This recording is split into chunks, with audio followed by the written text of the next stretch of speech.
யார் எப்படி அவமானப்படுத்தினாலும் கோபமே வராது அந்த துறவிக்கு. அந்த ரகசியத்தை அறிந்து கொள்ளணும்னு அவர்கிட்ட கேட்டபோது துறவி இவ்வாறாக சொன்னார். ஒரு ஏரியில காலியான படகுல அமர்ந்து தியானம் பண்றது என்னுடைய வழக்கம்.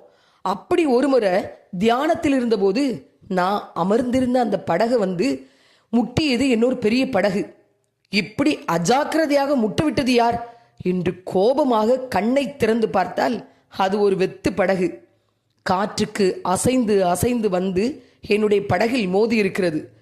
என் கோபத்தை அந்த வெத்து படகிட்ட காட்ட முடியுமா? காட்டி என்ன பிரயோஜனம்? யாராவது என்னை கோபப்படுத்தும் போது இதுதான் என்னுடைய நினைவுக்கு வரும். இதுவும் ஒரு வெத்து படகு தான் அப்படின்னு நினைச்சு என்னை நானே அமைதிப்படுத்திக் கொள்வேன் என்றாராம் துறவி. மூடனுடைய நெஞ்சிலே கோபம் குடிகொள்ளும் என்கிறார் ஞானி. மூடனுடைய கோபம் சீக்கிரத்தில் வெளிப்படும். நீங்கள் கோபம் கொண்டாலும் பாவம் செய்யாதிருங்கள்.